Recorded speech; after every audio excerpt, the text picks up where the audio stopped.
Dengar baik-baik, bukan Nas'at Latif bilang, Bu. Nabi, andai saja boleh manusia sujud kepada sesamanya manusia, maka kalian istri saya wajibkan cium kakinya itu suaminya. Kenapa? Karena, Bu, dengar dulu. Kenapa Nabi bilang begini? Andai saja boleh manusia sujud kepada sesamanya manusia, maka istri saya wajibkan sujud depan suaminya. Dengar baik-baik, bukan Nas'at Latif bilang, Bu. Nabi, andai saja boleh manusia sujud kepada sesamanya manusia, maka kalian istri saya wajibkan cium kakinya itu suaminya. Kenapa? Karena ibu harus tahu, dosa ibu kami para suami yang tanggung. Beda kami laki-laki dengan ibu. Ibu bikin dosa, ibu tidak puasa, ibu tidak sholat, meskipun suaminya ulama, suaminya penceramah, suaminya Senin Kamis puasanya, tahajud tiap malam, suaminya hafal Quran, tapi istrinya tidak baik agamanya. Kata Allah, ku ampusakum wa ahlikum narani. Kau suami, pimpin itu istrimu masuk neraka.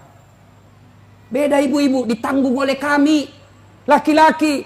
Suaminya tukang judi, suaminya pengedar narkoba, suaminya perselingkuh, suaminya pemakan haram, tapi istrinya istrinya baik, rajin sholat, taat sama suaminya, perintah suaminya diikuti.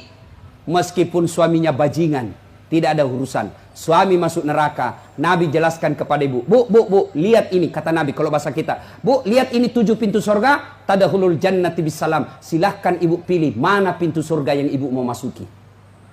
Itu enaknya jadi perempuan, ditanggung dosanya sama laki-laki. Beda kami laki-laki. Ibu tidak tanggung dosa kami. Maka ibu-ibu, yang pertama tujuan suami itu bukan cari nafkah. Ibu yang perlu cari dari suami bukan mendidik yang utama, tapi yang utama adalah cari ridhanya suami. Jangankan ibu keluar rumah, Senin Kamis saja diharamkan oleh Allah apabila tanpa izin suami. Saya ulang, jangankan keluar rumah, Senin Kamis ibu puasa sunnah tanpa izin suami, haram puasa itu, Bu. Contoh, pengantin baru, suaminya cuti 3 hari, istrinya langsung, Bang, saya puasa Senin Kamis ya. Kata suaminya, saya sengaja cuti ini karena saya mau dapat jatah siang-siang. Tidak boleh ibu puasa tanpa izin, ya. Jelas? Jelas ibu? Jelas? Dengar lagi. Ada orang bertetangga, marah ini tetangga, lapor sama Nabi. Apa pasalnya? Sakit ini ibu tetangganya, dia datang panggil anaknya, seorang perempuan. Bu, ibu mamanya lagi sakit, datang ki pergi lihat ki. Apa kata ini ibu anaknya? Mohon maaf, suamiku pergi tugas, saya dilarang keluar rumah sebelum suami saya pulang. Sakaratil maut ini ibunya, datanglah ibu, sudah sakaratil maut ibumu, kau datanglah besuk dia. Saya minta maaf, saya mau sekali tapi suami saya belum pulang. Akhirnya meninggal, mau dimakamkan, datang lagi. Bu, sudah meninggal ibumu, kau datang yang terakhir kalinya. Mohon maaf, saya cukup berdoa. Kenapa? Suami saya belum pulang, saya tidak berani tinggalkan rumah. Marah yang manggil-manggil, dia pergi lapor sama Nabi. Ya Rasulullah, tetanggaku keterlaluan. Dari sakit, sakaratil maut, sampai meninggal, tidak datang lihat ibunya. Saya 3 kali datang memanggilnya. Kenapa kata Nabi? Dia dipesan sama suaminya, jangan keluar rumah sebelum pulang. Mendengar ini, apa Nabi marah? Subhanallah, Nabi justru menjelaskan, alhamdulillah diampuni seluruh dosa ibu yang meninggal karena punya anak yang taat sama perintah suaminya.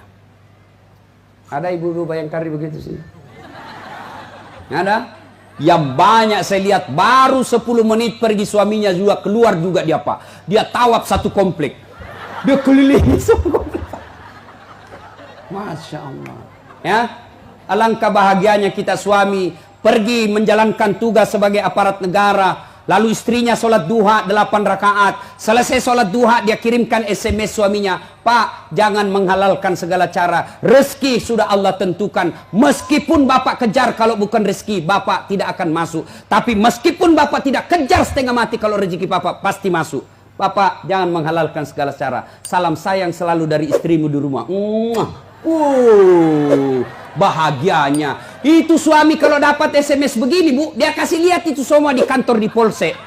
Lihat kau istriku, istri yang soleha. Pernah SMS begitu suaminya, Bu? Pernah? Paling SMS, jangan lupa singgah beli gas. Masih baik kalau gas, kalau pembalut. Saya pernah rasakan ini, Pak. Saya pulang takziah malam-malam, tiba-tiba mamanya SMS, Ustadz, habis pembalut. La haula wala quwwata illa billah. Saya singgah di warung, saya berdoa, mudah-mudahan tidak ada yang kenal saya. Begitu saya bayar, tiba-tiba ada ibu bilang, Ustadz beli pembalut. Langsung aku bilang, biar mi daripada saya melahirkan. Pak, Bapak juga jangan tipu suami istri. Pak, jangan pernah nipu istri.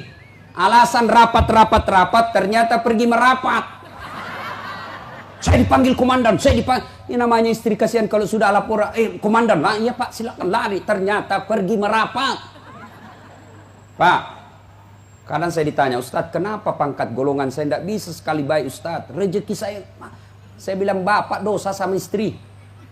Gimana Allah mau bukakan pintu rezeki kalau orang yang setia menunggu Bapak di rumah Bapak khianati? Ya? Masih ingat waktu menikah? Apa kita ucapkan waktu menikah?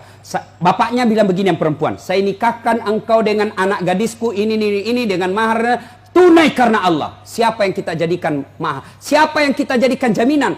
Tunai karena Allah. Kita ambil anak gadisnya orang, dihalalkan anak gadisnya orang atas nama Allah. Allah yang kita jadikan jaminan. Kapolres saja Bapak jadi jaminan. Kalau Bapak salah gunakan, dipindah Bapak, Pak, kalau perlu dipecat. Saya atas nama Kapolres ini diminta untuk, padahal itu bohong. Marah Kapolres, Pak. Apalagi Allah. Maka Bapak kalau sengsara hidupnya, susah rezekinya, koreksi. Mungkin Bapak terlalu banyak mengkhianati istri.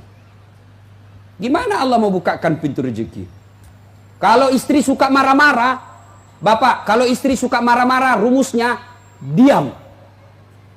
Jangan, kalau istri marah, minta penjelasan, lebih diam. Kalau perlu makan obat tidur. Karena itu perempuan kalau dia sudah marah, dijelaskan, tidak jalan otaknya, Pak. Apalagi kalau dia bilang, pokoknya, sudah diam saja, Pak. Dijelaskan tidak masuk akal. Sudah dijelaskan, tidak ungkit lagi yang 10 tahun yang lalu. Kenapa dua? ini semua ini. Sudah lewat 7 tahun, masih tidak ungkit-ungkit lagi. Pada dia bilang, sudah minda mi berhenti mak. Bertengkar, itu dulu. Maka lebih Bapak minum obat tidur. Kalau dia ngomel, Pak, maklumi saja. Kenapa? Dengar baik-baik. Ada sahabat Nabi, waktu itu Umar bin Khattab presiden. Suka ngomel dan marah istrinya. Maka suaminya mau lapor sama Umar supaya dipanggil, dimarahi sama Umar, presiden. Begitu dia mau lapor sama Umar, dekat dari rumah Umar, dilihatnya Umar juga dimarahi sama istrinya. Pulang dia bilang, presiden aja dimarah, pulang dia. Besok ketemu sama Umar, ya Amirul Mukminin, saya lihat Anda kemarin marah-marah sama istri, diam-diam saja, senyum. Dengar bapak-bapak, dengar para lelaki. Apa jawaban Umar? Begitulah cara saya berterima kasih kepada istriku yang telah hamil, melahirkan dan menyusui anak.